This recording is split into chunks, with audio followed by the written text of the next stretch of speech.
This happened during this weekend, me being in my early 30s and my GF in her late 20s. I was invited to a wedding ceremony of a colleague and could bring someone with me. I asked my girlfriend that I've been dating for a year if she would like to join me, and she was really happy because she apparently loves weddings. Since we don't live together, I drove to pick her up so we'd have some time to spare before the ceremony. As she comes out, she looks really beautiful and has obviously put in time to fix her hair and makeup. She's also wearing an off-white dress that was rather ornate. As she got in, I told her that she looked stunning, but I asked if she could change to a different colored dress for the ceremony. I'm not one for etiquette by far, but one of the few things I have heard everywhere is that you should not wear a white dress to a wedding unless you're the bride. She became pretty upset and wanted to know what was wrong with her dress. I said that it would be inappropriate to wear a white or off-white dress unless you're the bride, and that it's like wedding law or something. Trying to be light-hearted about it. She rolled her eyes and said that it was an outdated tradition about women and virginity, and that when her friends got married everyone wore white and that it's not a big thing anymore. I told her that I don't know what the dress code is for this ceremony, but since it's not saying all white clothes, I still thought she should change to another color, but white or almost white, because my colleague was getting married and we had no idea how she felt about it.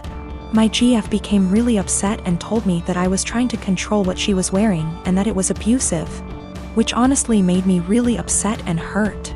I said something along the lines of, well, you shouldn't go to a wedding with an abuser then, and then I told her to off out of my car. She began to cry and wanted to apologize and give me a hug, but I just told her to get out, which she did. To clarify, we never left the driveway by her home. I did not drop her off in the middle of nowhere or anything like that. I drove off and she called and texted me a bunch. I answered, I don't want to talk right now, and then turned my phone off and attended the ceremony. The bride was the only one that was wearing white, so I feel as if my gut feeling was the right one. When I got home, my phone had blown up by texts from her and her best friend saying that I was being inconsiderate and controlling, and should apologize for my behavior. I vented to a few friends, most of them agreeing with me, but some have said that it was an asshole thing to tell her that she could not wear her dress, because it had nothing to do with me. I feel as if I was in the right since it was my colleague's wedding and it was better to be safe than sorry. But I'm also not sure if I was being an asshole about the situation. My girlfriend found out about the thread, don't know if she knew my handle, or just found it, and we talked over the phone. She apologized and I apologized, and it was a pretty good talk.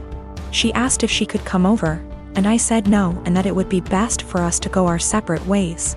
She got upset and asked why I wouldn't even try to work it out. I basically just said good. Bye. And then she said my was small, which actually made me laugh after what had been a pretty mature conversation, and then she hung up. I'm pretty sad about it. She really made me feel happy. I was hurt, but if she did think I was being abusive, it would be the right thing to do. And if she did not think I was being abusive and said it anyways, I would not want to be with her. So anyways, I think things worked out for the best for us both. I sustained very bad injuries to my face this month. I'm in the stage of healing when the scar tissue has formed, but it's still very tender, new skin. I'm going to have very obvious facial scarring for the rest of my life. The injury starts about an inch above my hairline, goes down over my brow so that on part, hair will not grow. It continues down my cheek where it is deepest. I'll always probably have an indentation in the fullest part of my cheek. Then it continues to my jawline. In some ways it's okay. I'm happy it's just cosmetic damage. My friends are super reassuring, telling me how badass and sick it's gonna look. They say I'm still as hot as ever, now a little more sexy and mysterious. But in some ways it really sucks. I know that I'm always gonna be seen first as the girl with a scar. And it feels especially bad when people look at me differently. This week, I had to fly home for a family thing. It was a plan I'd made long before my injury. I wasn't really looking forward to the pity or people making a big deal of it. I'd rather it not be acknowledged. I'd also met with my dermatologist, who said that I was at the stage of scar tissue formation, that I no longer should be dressing the wounds. The skin was healing and instead I needed to be applying topical cream and Vaseline to keep the site clean and moist.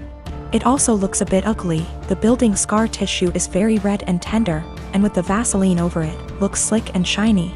So I get on this flight, I have the window seat and I put on my headphones and drift off to sleep when the plane is still boarding.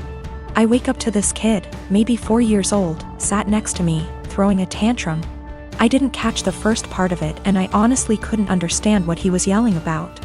His father said to me, "Can you cover that injury?" I said that my dermatologist recommends I don't, so no, I don't think I will. He started snapping at me saying, "There is no need to be so rude. That injury is graphic and it's scaring my little one." I said, "This is my face. The only damn face I've got. It sucks being told I'm so ugly I can't show my goddamn face in public." He started to backtrack saying, "Just until it's healed," and I said, "It'll always be with me. Maybe teach some compassion and respect instead of telling a girl half your damn age what you think about her face. That's rude." He actually got up after that and I think went to a stewardess about a seat change because a young couple came to sit next to me on a few minutes instead.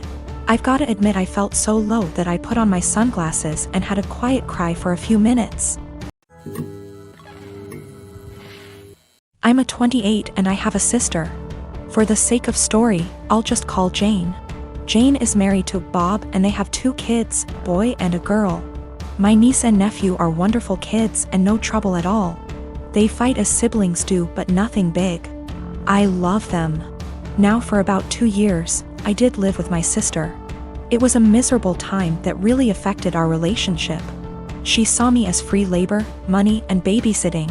Even when I managed to get a small part-time job, she demanded I hand over nearly half my pay or get out. It was hell as she took completely advantage of me. I moved out as soon as I could and we have little contact outside of family gatherings.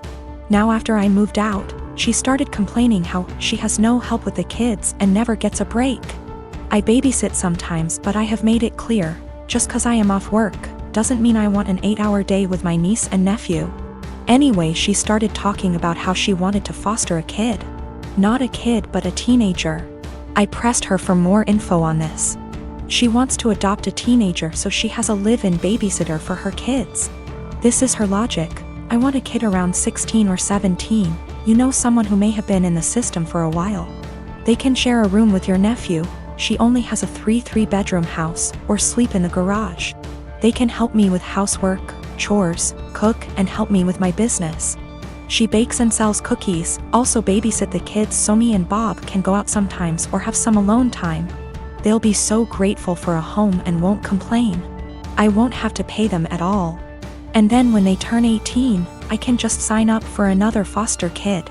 A teenager will be so much easier than a little kid. They will be grateful just to have a roof, food, siblings if they have been separated from their real ones, and clothes.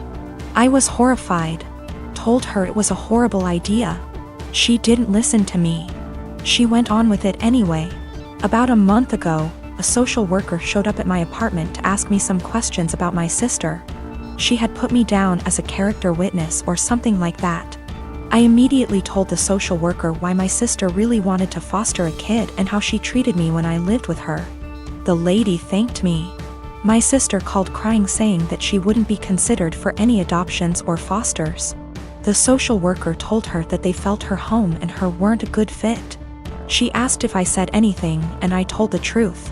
She went off on me, hung up, and we haven't spoken since. She has sent some angry texts. A couple family members are on her side. They think foster kids are dogs or something and would be so happy just to have a roof and would gladly do all the housework. No child is in control of the circumstances that may have landed them in the foster care system. They are children and still human. They deserve a loving home and care. Do right by a foster kid. I live in an apartment on the ground floor of a house that was converted to apartments. My neighbors, one street over but the back of their house faces the back of the house I live in, can see my whole backyard and vice versa. My apartment has a whole wall of windows that are on the back of the house. It's gorgeous and is a big reason I picked the place. I love keeping plants and it let in a lot of light. Looking out, there is the neighbor's backyard which is large and comes up close to my place. The property line is maybe 10 or 15 feet from my windows. Once it has gotten to be warm out, I've noticed the husband of the family who owns that house looking into my apartment a lot. Even sometimes I'll look up and see him, look away, then look back minutes later and he's still looking. So I started shutting the shades during the day, but that was kind of annoying. My place is a dark, cramped shoebox without the windows open. And I can't do that for too long because the plants were struggling without light, so I bought these window coverings that make windows into one-way mirrors. During the day when it is light out, my windows look just like mirrors now. From the inside it looks pretty much the same, the windows look tinted slightly darker, but that's it. From the outside you can't see in at all, it looks exactly like mirrors. The section of windows it's applied to is about 8 feet high and 20 feet wide. After a week of the window coverings being up, both of the parents from the neighbor's house came to my door and wanted to talk to me. The wife was complaining about the windows for a lot of reasons. 1. They were ugly too. It was uncomfortable, especially for the teens and their friends, to have a huge mirror adjacent to the swimming pool. It's at a time that they feel insecure about looks and they have lost interest in hanging out by the pool. 3.